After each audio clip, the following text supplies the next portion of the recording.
Hello students. आज हम इस वीडियो में बात करेंगे chapter 4 linear equation in two variable exercise 4.1। Exercise start करने से पहले जान लेते हैं लीनियर इक्वेशन टू वेरिएबल होती क्या है। देखो, A x plus B Y plus C equals to zero, ये इसकी जनरल फॉर्म होती है बेटा। लीनियर इक्वेशन टू वेरिएबल आपके एक तो x, दूसरा y। ठीक है, ये यहां पर क्या है बेटा, वेरिएबल। और कंडीशन क्या है, ये लीनियर इक्वेशन है कब, where a not equal to zero and b not equal to zero. इसका मतलब क्या है, a और b जीरो नहीं होने चाहिए। ठीक है, और a और b आपके क्या कहलाते हैं बेटा, रियल नंबर्स। ठीक है, a and b are real number. ये ए और बी कुछ भी नंबर हो सकते हैं, 1 2 √2 √3। ठीक है, तो हम बात कर रहे थे कि ए और बी जीरो नहीं होना चाहिए। क्यों नहीं होना चाहिए, अगर आप ए जीरो हो जाएगा बेटा, if a equals to zero, तो देखो अब इक्वेशन क्या बन जाएगी आपकी, ए की जगह जीरो पुट कर दो, zero multiply x plus B Y plus C equals to zero. तो ये टर्म तो जीरो हो गया आपकी, plus B Y plus C equals to zero. अब क्या बचा, केवल b Y plus C equals to zero. अब ये इक्वेशन जो है लीनियर इक्वेशन है और वेरिएबल केवल एक ही है, इसलिए हम बोलेंगे linear equation in one variable too, जबकि हम बात कर रहे हैं लीनियर इक्वेशन टू वेरिएबल की। ठीक है बेटा, लीनियर क्यों बोलते हैं, क्योंकि यहाँ पर वेरिएबल की जो पावर है ना, जिसको हम डिग्री बोलते हैं, मैक्सिमम पावर, वो कितनी है, 1। ठीक है,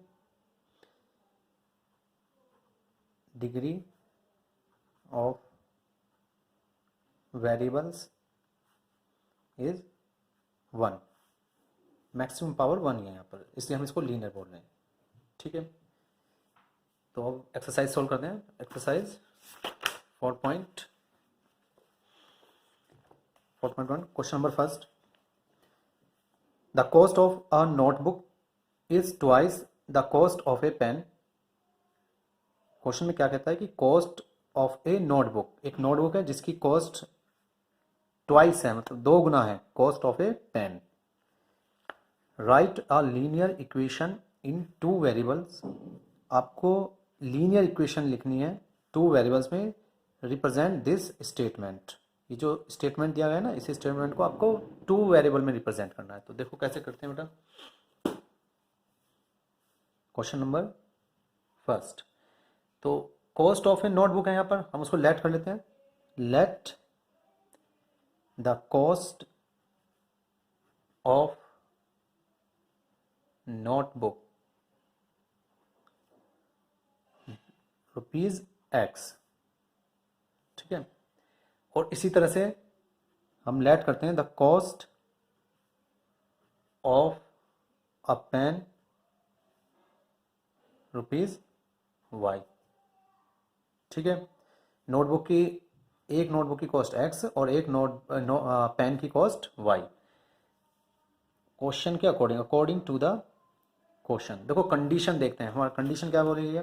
पहले तो हमने इन्फॉर्मेशन जो दी गई थी वो लिखा, उसके बाद कंडीशन लगाते हैं।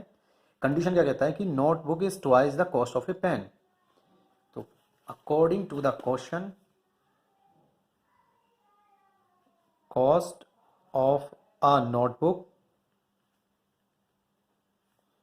इक्वस टू, किसके इक्वल है, ट्वाइस, मतलब दो गुना, कॉस्ट ऑफ अ पेन। ठीक है, तो अब यहाँ पर कॉस्ट ऑफ नोटबुक की वैल्यू रखो, कितनी है एक नोटबुक की, X equals to cost of a pen Y. ठीक है, इस टर्म को इस साइड ले आओ, लेफ्ट हैंड साइड। तो ये लेफ्ट हैंड साइड आएगी तो क्या हो जाएगा, minus X minus two Y equals to zero. ये आपकी क्या कहलाएगी, linear equation in two variable. ठीक है, देखो दो वेरिएबल है यहाँ पर, ठीक है, अब मैं इसको जनरल फॉर्म में भी लिख सकता हूँ। जनरल फॉर्म में कैसे, x प्लस, माइनस को अंदर कर लो बेटा, -2y और प्लस c, जीरो, c है नहीं तो इसको जीरो लिखो, इक्वस टू जीरो। अब ये ax plus by plus c equals to zero, general equation आ गई। ठीक है, क्वेश्चन नंबर 2 देखिए। Express the following linear equation in the form ax plus by plus c equals to zero. ये linear equation है सारी। ठीक है, इसको मुझे किस फॉर्म में बनाना है, ax plus by plus c, exact इस फॉर्म में बनाना है। एंड इंडिकेट, दूसरा क्या कह रहा है, indicate the value of a b and c in each cases. जब ये इक्वेशन इस फॉर्म में आ जाए तब मुझे a b और c की वैल्यू बतानी है। ठीक है, तो फर्स्ट सेकंड का फर्स्ट पार्ट देखते हैं। 2x plus 3y equals to 9.3 बार। देखो 5 के ऊपर बार है, इसका मतलब 5 जो है रिपीट हो रहा है। ठीक है, तो इसको हम सोल्व करते हैं, जनरल इक्वेशन बना लेते हैं। 2x प्लस 3y, इस टर्म को आप लेफ्ट हैंड साइड लाएंगे तो नेगेटिव होगा ये,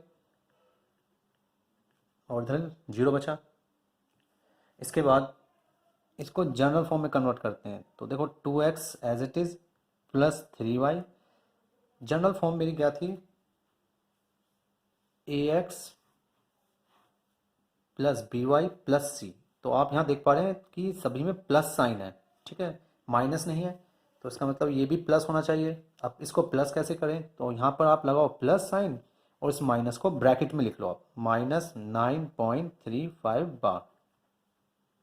ठीक है, अब आप इसको कंपेयर कर सकते हैं जनरल फॉर्म से, जो कि क्या है, ax by plus c equals to zero. अब आप कंपेयर कर लो। ठीक है, हमने इसको जनरल फॉर्म में लिखा, फर्स्ट पार्ट हो गया मेरा। सेकंड पार्ट उसने पूछा है कि a b और c की वैल्यू निकालनी है। ठीक है, तो यहाँ से देखो कंपेयर कर लेते हैं हम, तो a कितना हो जाएगा 2, a b c क्या है, देखो a और b तो कॉफिशेंट है x y के, और c क्या है, कांस्टेंट टर्म। तो कंपेयर केवल कॉफिशेंट ही करेंगे हम, x और y को कंपेयर नहीं करेंगे। ठीक है, तो यहाँ a और यहाँ पर कितना है 2, यहाँ पर a कॉफिशेंट है और यहाँ पर 2 कॉफिशेंट x का।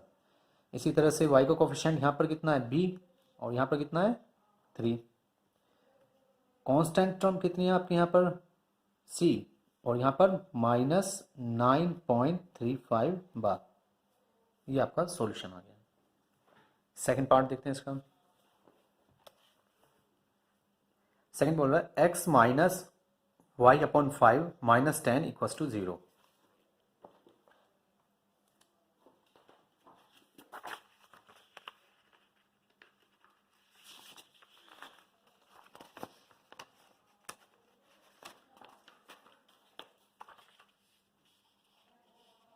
देखो second part, x minus y over 5 -10 equals to 0। ये आपकी इक्वेशन है। तो मुझे सबसे पहले इसको किस फॉर्म में करना है, जनरल फॉर्म में करना है। तो इसको मैं ऐसे लिख सकता हूँ x, ये बात ध्यान रखना कि जनरल फॉर्म में हमेशा प्लस आता है, ax plus by plus c equals to 0। देखो प्लस आ रहा है ना, तो हम सबसे पहले माइनस को प्लस कन्वर्ट करेंगे। माइनस को कैसे लिख लेंगे, -1 अपॉन 5, ये 5 नीचे है ना, इसको अलग लिख दें, -1 upon 5 into y plus, again देखो माइनस है तो इसको हम ब्रैकेट में लिख देते हैं और बाहर प्लस साइन लगा देते हैं, इक्वस टू 0। अब ये आपकी जनरल फॉर्म बन चुकी है। ठीक है, तो कंपेयर कर दो, ये ax plus by plus c equals to 0। ध्यान रखें, जिसके आगे कुछ नहीं है उसके आगे 1 होता है कोफिशेंट। वेरिएबल के आगे अगर कुछ नहीं है ना तो कोफिशेंट 1 होता है। इसको हम ऐसे भी लिख सकते हैं। ठीक है, 1 इंटू एक्स। अब कंपेयर करेंगे तो यहाँ a का यहाँ पर तो x का कोफिशेंट a है और यहाँ पर x का कोफिशेंट 1, यहाँ पर b कोफिशेंट है y का और यहाँ पर -1 अपॉन 5। इसी तरह से c कितना है यहाँ पर -10। ठीक है, तो देखो फर्स्ट पार्ट हमने पूरा किया कि इसको जनरल फॉर्म में कन्वर्ट किया सबसे पहले इक्वेशन को। सेकंड पार्ट मैंने इसमें ए बी सी की वैल्यू निकाल दी, ठीक है। थर्ड देखिए, -2x + 3y = 6।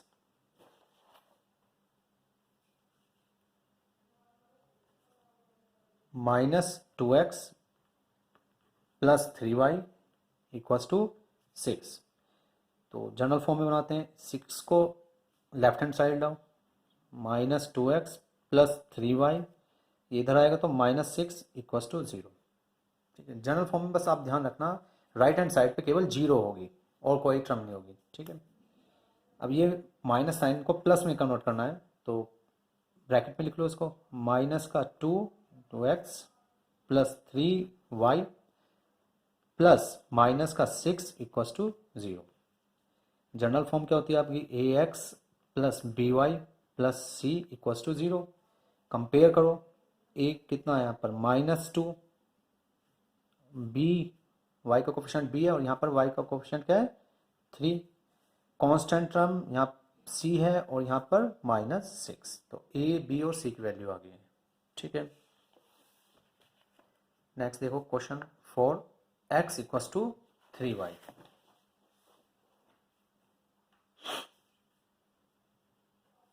x = 3y, ठीक है। अब देखो यहाँ पर क्या है आपका, ये दो ही टर्म है केवल और कांस्टेंट नहीं है, तो फिर कैसे करते हैं कन्वर्ट, देख लीजिए। इसको इधर लाओ पहले, x - 3y, इधर कितना बचा 0, ठीक है। जनरल फॉर्म में कन्वर्ट करते हैं, 1 × x, इस तरह से लिख सकते हैं। माइनस को प्लस लगाओ और ब्रैकेट में लिखो -3 × y। c नहीं है तो देखो c जब है नहीं तो यहाँ पर हम उसकी जगह 0 लिख देंगे, ठीक है, = 0। जो टर्म नहीं होगी वहाँ पर हम 0 ला के उसको लिख देंगे उसकी जगह पर। अब कंपेयर करते हैं इसको जनरल टर्म से, ax + by + c = 0। a का कोफिशिएंट कितना है यहाँ पर 1, b कितना है यहाँ पर -3 और c 0। तो हमने जनरल फॉर्म में कन्वर्ट किया फर्स्ट, फिर उसके बाद ए बी सी को कंपेयर कर दिया। फिफ्थ पार्ट देखो इसका, 2x = -5y, 2x = -5y, -5y को लेफ्ट हैंड साइड लाए तो -2x, ये माइनस का इधर आके प्लस का हो जाएगा, +5y = 0। अगेन देखो यहाँ पर भी क्या है, कांस्टेंट टर्म नहीं है तो हम उसको फिर क्या 0 लिख लेंगे। तो पहले तो माइनस को अंदर करते हैं ब्रैकेट में, -2 ब्रैकेट लगाओ x + 5 × y, कांस्टेंट टर्म की जगह आप 0 लिख लीजिए, ठीक है। जनरल फॉर्म से कंपेयर कर दो, ax + by + c = 0। a कितना हो गया यहाँ पर -2 और b 5 और c कितना है अगेन 0, तो ये वैल्यू आ गई आपकी, ठीक है। नेक्स्ट देखो,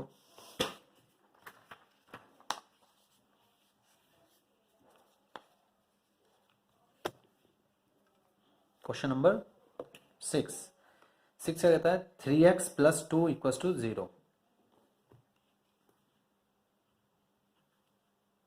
3x + 2 = 0। इस बार देखो y वेरिएबल नहीं है ना, तो उसको हम कैसे लिखते हैं, यहाँ देखिए 3x प्लस x के बाद y आता है तो 0, पहले 0 लिखेंगे, मल्टीप्लाई y कर दो आप, क्योंकि 0 की मल्टीप्लाई y में करेंगे तो 0 ही आ जाएगा, +2 = 0। कंपेयर कर दो इसको जनरल टर्म से, ax + by + c = 0। अब आपने देखो इस इक्वेशन को जनरल फॉर्म में कन्वर्ट कर लिया, ठीक है। इसके बाद यहाँ से ए बी सी फाइंड करेंगे हम, तो कंपेयर करते हैं दोनों को। यहाँ पर x का कोफिशिएंट a है और यहाँ पर x का कोफिशिएंट 3। इधर देखिए यहाँ पर y का कोफिशिएंट b और यहाँ पर y का कोफिशिएंट 0। इसी तरह से c और यहाँ पर कांस्टेंट 2, तो a 3 आ गया, b 0 and c 2।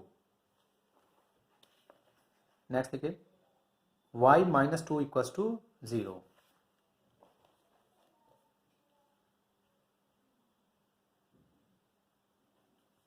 Y minus two equals to zero, ये सोल्व करना है। इस बार x नहीं है आपका वेरिएबल, तो मैं क्या करता हूँ, जो नहीं होगा बस उसको आप जीरो लिख देंगे, ठीक है।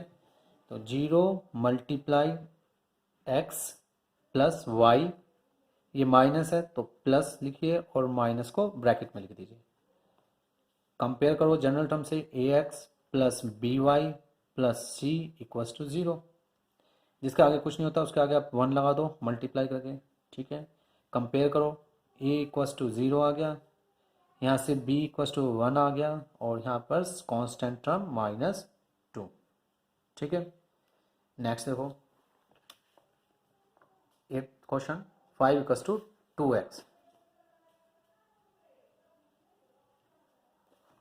Five equals to two x, ठीक है। फिर वही करते हैं बेटा, हम इसको लेफ्ट हैंड साइड ले आइए, तो फाइव प्लस ये इधर आएगा तो minus two x equals to zero. इस बार अगेन वाई नहीं है तो उसकी जगह हम क्या लिखेंगे, पहले तो इसको माइनस को ब्रैकेट में करो एक्स, तो वाई नहीं है तो हम क्या करते हैं, जीरो मल्टीप्लाई वाई लिख दो, ठीक है, plus five equals to zero. अब इसको जनरल टर्म से कंपेयर कर देते हैं, a x plus B Y plus C equals to zero. तो आप देख पा रहे हैं यहाँ पर a equals to minus two जब कंपेयर करेंगे, b equals to zero and c equals to five. Okay, thank you.